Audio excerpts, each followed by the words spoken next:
مسا عليك يا صديقي الميلانيستا، واهلا وسهلا بيك في هذه الحلقة اللي كان لازم تتعمل بصراحة عن البروفايل التكتيكي للاعب تيجاني رايندرز بعد لما الهير وي جو اخيرا طلعت من فابريزيو رومانو النهاردة الصبح.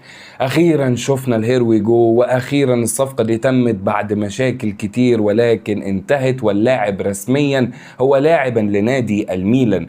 ولكن انا مش بس هعمل لك النهارده بروفايل تكتيكي، لانه بصراحه اول لما جت الهير وي جو قعدت بقى وفتحت المواقع والمصادر اللي انا بحضر منها الحلقات، وقلت ابتدي اجمع معلومات عن اللاعب.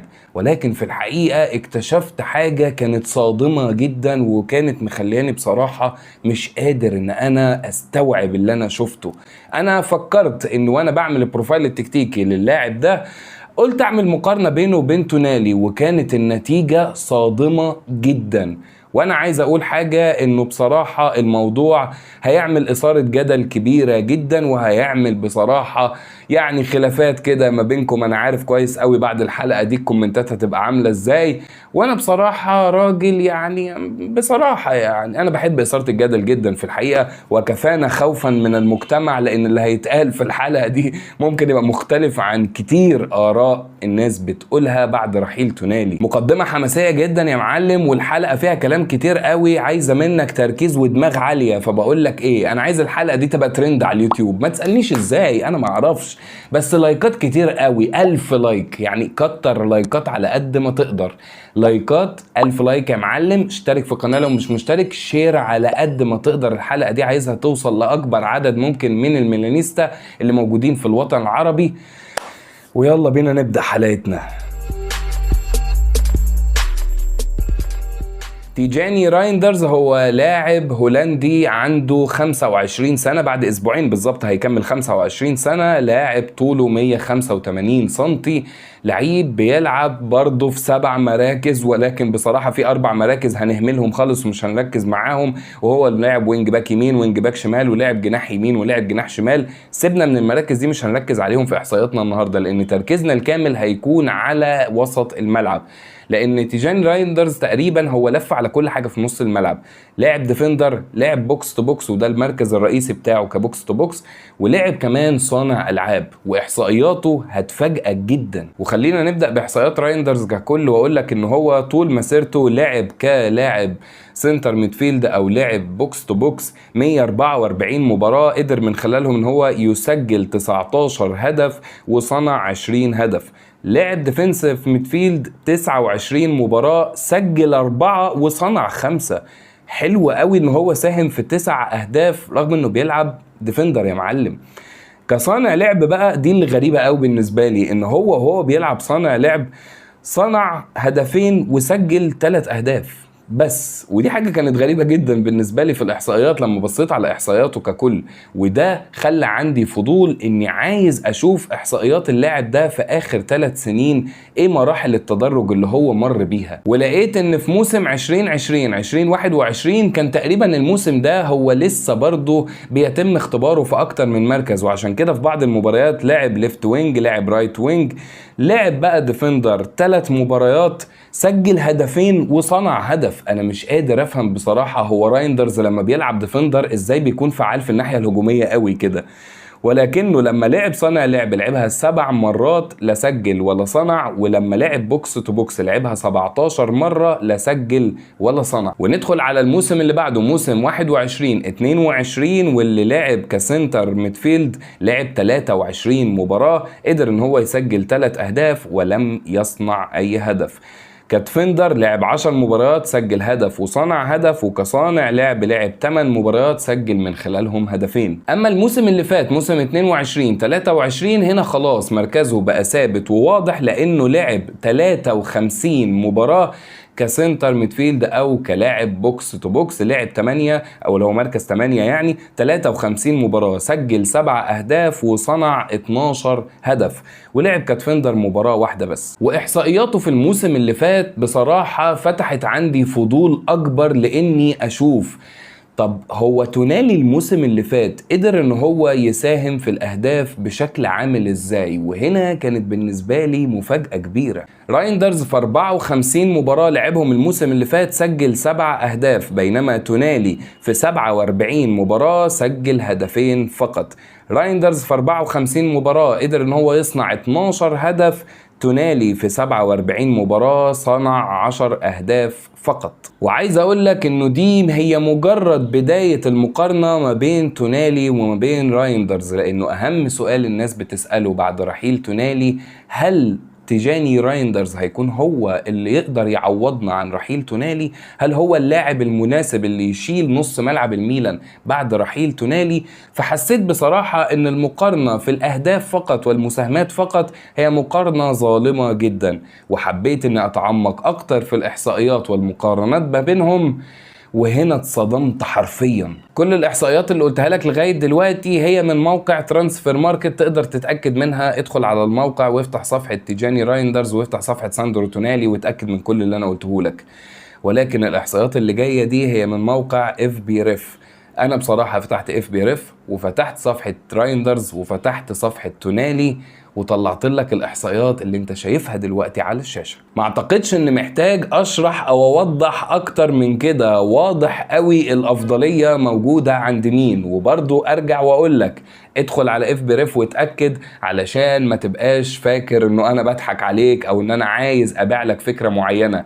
دي الارقام والاحصائيات اللي موجوده على موقع عالمي زي اف بي ريف. ولكن تعالى نمسك الاحصائيات اللي انت شايفها قدامك دي واحده واحده، نقراهم ونوضحهم اكتر واكتر. في البدايه لازم اوضح انه في موقع اف بي ريف طول ما الاخضر موجود كتير في اللاعب اللي انت بتشوف امكانياته يبقى معناها ان اللاعب ده كويس، كل ما الاخضر بقى اكتر معناها ان اللاعب بقى افضل. والاحصائيات دي هي مقارنه مع لعيبه الوسط اللي شبهه، فعشان كده كان مهم جدا ان انا احط لك الاحصائيات دي. وتعالى نمسكهم بقى واحده واحده ونشرحهم. نون بينالتي جولز يعني اهداف غير ضربات الجزاء، بيشيل ضربات الجزاء من المعادله ويبتدي يقول لك احصائيات كل لاعب. فانت شايف انه تونالي من افضل 41%، ولكن رايندرز من افضل 68%. رقم 2 نون بينالتي اكس جي يعني الاهداف المتوقعه بغض النظر عن ضربات الجزاء، هتلاقي انه رايندرز 93% اما تونالي 48%. رقم 3 الشوتس توتال او اجمالي التسديدات، هتلاقي انه تونالي 46% انما رايندرز 91%. الاسيست طبعا وصناعه الاهداف والمساهمه في الاهداف، هتلاقي ان رايندرز 85% بينما تونالي 92%. تونالي بيتفوق في الحته دي. والاكس جي بتاع الاسيستات او اكس اي جي دي اللي هي الاكس جي بتاعت الاسيستات، هتلاقي ان تونالي 94% بينما ان رايندرز 89%. تونالي بيتفوق في الجزئيه دي للامانه. نون بينالتي اكس جي زائد الاكس اي جي اللي هو صناعة الأهداف المتوقعة بدون الاحتساب لضربات الجزاء. هي معقدة شوية. يعني إيه؟ اللاعب اللي بيقع وبيجيب ضربة جزاء لفريقه بيتحسب له أسيست، فهو حتى دي شايلها لك من المعادلة وبيقول لك أرقام كل لاعب. فهتلاقي إن عندك رايندرز 92% بينما تونالي 82%. شوت كريتنج أكشن يعني تسديدات استفدنا منها من الآخر. بمعنى إيه؟ في لعيبه بتشوط في السماء، يعني اللي هو بيشوط فاهم بيصطاد حمام، ده سيبك منه. لا، التسديدات اللي استفدنا منها يعني تسديده ردت من مدافع الفريق قدر يستفيد منها، تسديده جت في العرض، تسديده ردت من الحارس، التسديدات اللي ادت لحركه بعدها كانت مفيده للفريق. هتلاقي ان تونالي 76% بينما رايندرز 95%. ولحد دلوقتي الارقام في تفوق واضح لرايندرز على تونالي. الباسز طبعا والتمريرات، هتلاقي انه رايندرز 81% بينما تونالي 50%. بعدها الباس كومبليشن او انهاء يعني التمريرات الصحيحه والتمريرات الناجحه، يعني تونالي 12% وهتلاقي ان رايندرز 87%. تفوق ساحق غير طبيعي. ولما تيجي تشوف البروجريسيف باسز بقى او الباصات التقدميه، الباصات اللي بيكسر بيها الخطوط، اللي التمريرات للامام من الاخر في الخروج بالكوره، هتلاقي ان رايندرز 88% بينما تونالي 46%. تقريبا الضعف. ولما تيجي تشوف البروجريسيف كاريز او اللي هو حمل الكوره للامام بقى، ان هو زي البول كارير من الاخر، ان هو بيحمل الكوره وبيتحرك بيها لقدام، هتلاقي ان تونالي مميز في الموضوع ده 75%، بينما رايندرز 96%. وللتوضيح، كل ما الارقام بتقرب من 100% معناها ان هو من افضل لعيبه نص الملعب في اوروبا في النقطه دي تحديدا. ولكن انا بصراحه يهمني جدا المربع اللي من تحت ده، لانه هنا بيبين لك المشاكل والعيوب بتاعه رايندرز اللي هنبتدي نتكلم فيها بالتفصيل بعد ما نخلص المقارنه. لانه لما تيجي تبص على التاكلز، التاكلينج بتاع رايندرز ضعيف بشكل غير طبيعي وسيء جدا، 8% فقط. لما تيجي تبص على تونالي افضل بكتير، 46%. الانترسبشنز او تقدر تقول الاعتراض للكوره، ان هو بيعرف يقرا الجيم وبيعرف يقرا الكوره ويعرف يقطع التمريره ويقطع الباصه وهي بتتلعب، هتلاقي ان تونالي 21% بس، بينما رايندرز متميز في الموضوع ده 81%. ولما تيجي تبص على البلوكس، او ان هو بيعرف يعمل بلوك على اللاعب مثلا اللي هيشوط او اللي على حدود المنطقه او الكلام ده كله، هتلاقي ان رايندرز ضعيف في الموضوع ده جدا 19%، وتونالي برضو ما كانش افضل حاجه 33%. الكليرنس او تقدر تقول التشتيت، ان هو بيشتت الكوره، يعني تونالي 39% ما كانش افضل حاجه، وبرضو رايندرز 30% ما فرقتش كتير.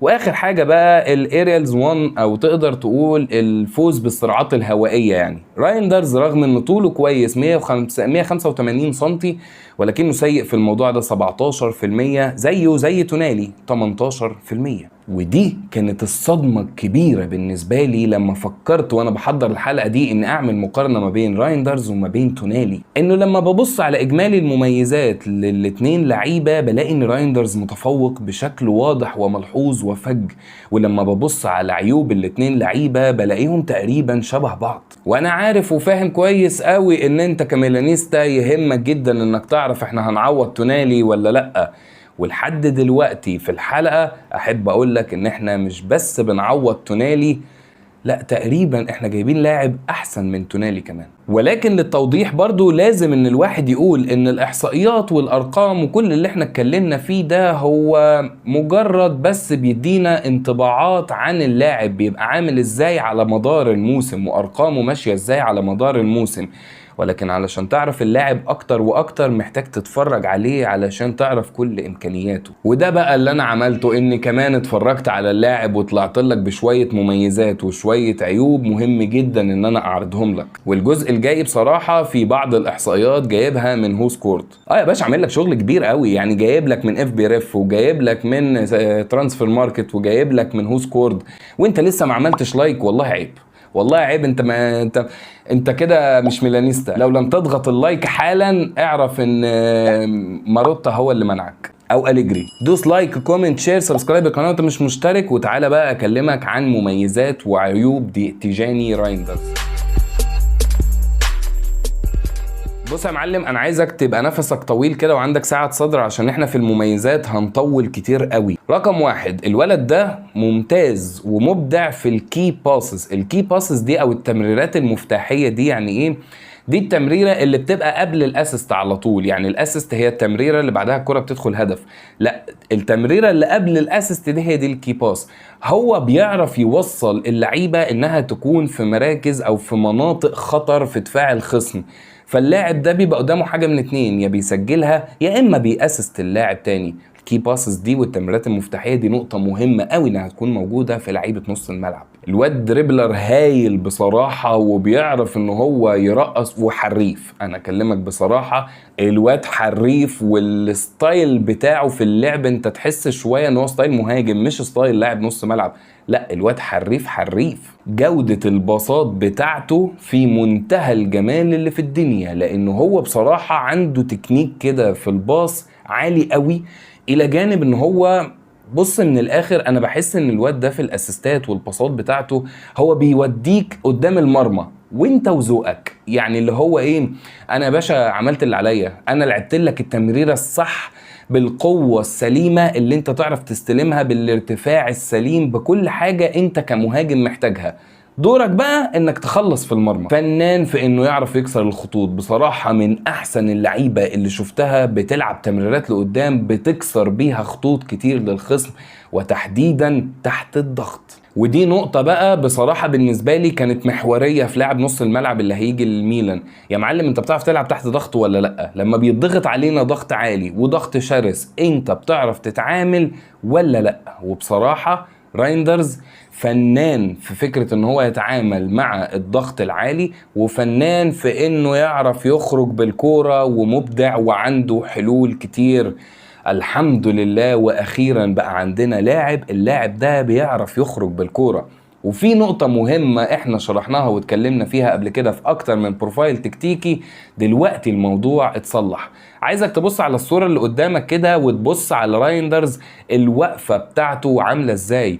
دي الوقفة المثالية للاعب نص الملعب وهو مستني الكورة عشان يخرج بيها، انه يكون واقف مدي بسيفه كده زي ما انت شايف، قادر ان هو يقرا الملعب، مش مدي ظهره الملعب الخصم، بل بالعكس الكرة وهي جايه له هو عارف كويس قوي تمركز الخصم عامل ازاي والضغط عليه عامل ازاي، وبالتالي الكرة دي هو عارف يستلمها وعارف يخرج فريقه من تحت الضغط. بس فكرة ان هو فنان في عملية الخروج بالكرة والكي باسس، وان هو بيدي لك بقى تمريرات بتكسر الخطوط وكل الحاجات الحلوة دي، بصراحة اكتر حاجة كنت شايفها وانا بتفرج على اللاعب انه اللي مخليه مميز قوي هي تحركات زمايله، لانه بيلعب تمريرات لو زميله ما تحركش عشان يستلم التمريرة دي، اعتقد التمريرة بشكلها عبيط جدا. هو دايما اللعيبة اللي حواليه بتتحرك ما بتقفش ثابتة.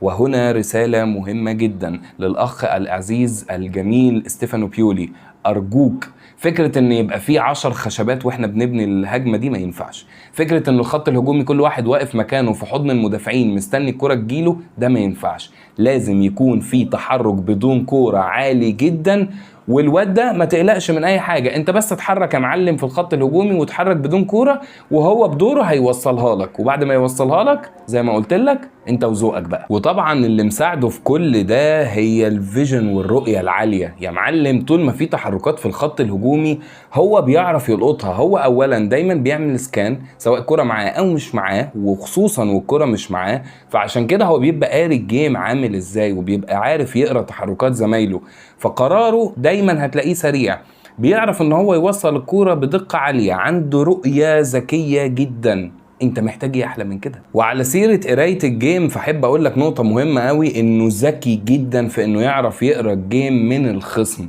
يعني هو ما بيبقاش واقف مش دريان الخصم بيحاول يعمل ايه، لا بتلاقيه ان هو بيبقى واخد باله كويس قوي ان هم بيحاولوا يبنوا الهجمة بالشكل الفلاني. وعشان كده في الاحصائيات اللي شفناها من اف بي ريف كان بيقول لك ان هو بيعرف يعترض الكورة بشكل كويس، او الانترسبشنز بتاعته عالية، لان هو بيعرف يقرا التمريرة، بيعرف ان هو يقرا تحركات الخصم، وبالتالي بيبقى سهل عليه ان هو يعرف يعترض الكور بتاعة الخصم. ودي نقطة حلوة قوي خد بالك. وبيعمل الزيادات العادية زي ما ستيفانو بيولي بيحب. فيا معلم مالكش حجة اهو، احنا كلنا عارفين ان ستيفانو بيولي كان بيحب يخلي كيسيه هاجم، بيحب يخلي تونالي او بن نصر يهاجم، هو بيحب قوي ان هو لعيب نص الملعب اللي عنده يكون بيعرف يهاجم. جاي لك لاعب يا عم بيولي مالكش حجة، زياداته الهجومية ممتازة، لعيب ما بيحتفظش بالكورة كتير في رجله، لعيب قراره دايما سريع، بيلعب من لمسة واحدة، مالكش حجة يا عم بيولي. أزيدك من الشعر بيت، تسديداته من بعيد مخيفة يا جماعة. الراجل ده بياخد قرارات ان هو يسدد من بعيد من مناطق مستحيل حد يفكر يشوط منها، هو بيشوط منها، والغريب انها بتدخل. وتاني ارجع اقول لك زي ما كنت بكلمك على تكنيك الباس اللي هو بيباصي بيه، فتكنيك التسديد اللي هو بيسدد بيه رهيب. فاظن مالكش حجة يا عم بيولي. ونقطة كمان معلش مهمة جدا وهي سجل اصاباته. معرفش ليه اهتميت ان انا ابص على سجل اصاباته، وكانت بالنسبة لي مفاجأة. اخر اصابة هو اتصابها كانت في موسم 2021 2022، اتصاب 11 يوم فقط تقريبا من 21 يناير لحد 2 فبراير حاجة كده يعني. طب ايه اهمية ان انا اقول لك سجل اصاباته؟ الحمد لله ان هو ما بيتصابش كتير. اقول لك الموضوع مش بس كده، يهمني جدا ان طالما سجل اصاباته كويسة قوي كده، وطالما طالما الموسم اللي فات لعب 54 مباراة من غير ما يتصاب، فاعتقد انه لو جه الميلان واتصاب اصابة عضلية يبقى انت خلاص بقيت فاهم ان المشكلة في الاعداد البدني اللي موجود عندنا، لانه اللاعب الحمد لله الصفقة تمت بدري وهو مهتم جدا ان هو ينضم للجولة التحضيرية مع الميلان، فهيتعمل له الاعداد البدني اللي بيتعمل للاعيبة الميلان، فظن الرسالة وصلت. طبعا كلنا كنا عارفين ان تونالي هو اللي شايل عننا فكرة الكرات الثابتة والركنيات والفاولات من على حدود المنطقة والفاولات من على الاطراف، فاحب اقول لك ان رايندرز بيعرف يعمل الحاجات دي برضه زيه زي تونالي، وممكن يكون التكنيك بتاعها والجودة بتاعتها افضل كمان من تونالي، فاطمن يا معلم ما تقلقش من دي. واخر حاجة بصراحة ان هو لعيب عنده دم كده، يعني لعيب عنده جرينتا كده وروح وبتاع، انا بحب اللعيبة اللي زي كده بصراحة. وطبعا واحد هيطلع دلوقتي ويقول لي ايه يا عم حسستنا ان احنا جايبين يعني السوبرمان في نص الملعب، ايه كله مميزات مميزات ما عندوش عيوب خالص. احب اقول لك لا يا صاحبي، مفيش لاعب ما عندوش عيوب، ورايندرز عنده عيوب هكلمك عليهم دلوقتي واحده واحده، وخصوصا ان فيهم عيوب بصراحه من وجهه نظري قاتله. اغلب مشاكل وعيوب رايندرز هي دفاعيا، بس قبل ما اكلمك عنه دفاعيا في سلبيه لازم اكلمك عليها قبل ما ادخل على دفاعيا. هو سكورد بيقول لك انه اللاعب يعني تركيزه بيقل كتير، احيانا كتير بيسرح، احيانا كتير هو بيفقد تركيزه داخل المباراة ويبتدي ان هو يتشتت، فدي نقطة بصراحة تفرق معانا كتير، وخصوصا انه كمان بيسرح عن ادواره داخل الملعب، يعني حتى ادواره احيانا كتير تركيزه بيقل وبينساها، مش بيفقد الذاكرة يعني، بس اللي هو بيسرح جوه الماتش، وده اول عيب قاتل. طبعا ندخل على النقاط الدفاعية ونبتدي بيهم واحدة واحدة، واحنا كنا اتكلمنا على جزء منهم واحنا بنقول احصائيات اف بي ريف، زي ما قلنا ان هو سيء في التاكلينج، سيء في البلوكات، لعيب في الكور الهوائيه ضعيف، كل دي سلبيات اتكلمنا عليها واحنا بنقول احصائيات. ولكن انا بحس كمان ان هو هجام كده في النواحي الدفاعيه، يعني بحس ان هو ايه غشيم زياده عن اللزوم برضو، هو مع طبعا لوفتس تشيك الاثنين عندهم نفس الغشامه الدفاعيه، فربنا يستر بصراحه، لان ده ممكن يتسبب لنا في فاولات كتير قوي على حدود المنطقه، يعني اتمنى ان احنا نشوف للموضوع ده حل. ما عندوش الحته اللي كانت في بعض الاوقات بنشوفها من تونالي، وهي انه لا تونالي في بعض المباريات كده تحس ان هو جراح بيقطع الكوره، مش غشيم خالص، ما بيعملش فاولات ما تحسبش عليها اخطاء، لا رايندرز غشيم بصراحه شويه. لكن رايندرز برضو علشان اكون امين معاك في النواحي الدفاعيه، هو في الواحد على واحد مميز جدا، بس كده. وفي النقطة دي أنا بصراحة شايف إنها ممكن تتسبب للميلان في مشاكل دفاعية كتير، وهي إنه ما بيحبش يشتت الكورة. يعني هو ابن المدرسة الهولندية، فالمدرسة الهولندية بتاعت البناء من الخلف واللعب وبتاع، فلما بنقطع كورة لو جوه ال6 ياردة هو لا يميل للتشتيت، هو بيميل لانه يبقى شايف مين حواليه من الميلان ويديله باصة مش عارف ايه وكلام زي كده. طبعا الكلام ده أزمة عندنا في الميلان، يعني هو لازم يبقى فاهم كويس قوي ان انت هنا مش في هولندا يا معلم، انت هنا مش بتلعب في الدوري الهولندي، والمدرسة الهولندية يعني مش لازم تطبقها بحذافيرها عندنا، لانه النقطة دي هتتسبب لنا في مشاكل كتير، لا طفش الله يبارك لك. وخصوصا انه لعيبه الميلان ما عندهمش الفكر ده، فحتى لو هو حب ان هو يباصي على الارض وهنبني من الخلف يا جماعه واحده واحده نعمل مرتده، مش هيلاقي اللي حواليه بيساعدوه، فعشان كده ممكن يتسبب في مشاكل كتير للميلان دفاعيا اقصد. وفي الاول وفي الاخر ارجع واقول لك ان كل اللي احنا اتكلمنا فيه ده هو في عده عوامل بتعتمد عليها، يعني الموضوع مش بس على بيولي ولا بس على اللاعب، الموضوع معتمد على رايندرز نفسه في البداية، ان هو يقدر يتأقلم مع الميلان ومع الفريق ويقدر يتأقلم مع الكورة في ايطاليا، والموضوع معتمد برضو على ستيفانو بيولي ان هو يفهم امكانيات اللاعب ويعرف يوظفها صح عشان يطلع منه افضل ما عنده، وفي نفس الوقت يعالج المشاكل اللي موجودة عند اللاعب. وبس كده يا صديقي، دي كانت كل حاجة تقريبا عن تيجاني رايندرز. انا من وجهة نظري شايف بصراحة انه كفانا خوف من المجتمع، وهقولها بصوت عالي وربنا يستر، انا شايف ان احنا تعاقدنا مع لاعب افضل من ساندرو تونالي، دي وجهة نظري انا الشخصية، ويهمني جدا ان انا اعرف وجهة نظرك انت الشخصية، ويلا بينا بقى نثير الجدل ونعمل خلافات واختلاف في الاراء، ولكن اختلاف بشكل متحضر وبدون اي مشاكل ولا اهانة ولا انه حد يغلط في حد، افتح باب النقاش في الكومنتات، انزل اكتب لي رايك في الصفقه، شايفه افضل من تونالي ولا لا. وما تنساش بقى ان احنا عايزين نخلي الحلقه دي ترند على اليوتيوب يا معلم، فلايك لايك لايك ال1000 لايك. انا عايز 1000 لايك، ماليش دعوه يا معلم، انا عايز 1000 لايك على الحلقه دي. لايك كومنت شير سبسكرايب القناه وانت مش مشترك، وتفعل الجرس. انا عايز اليوتيوب يبقى مش عارف يعد عدد المشاهدات من كترها ولا عدد اللايكات من كترها. واشوفكم في حلقات جايه كتير. سلام.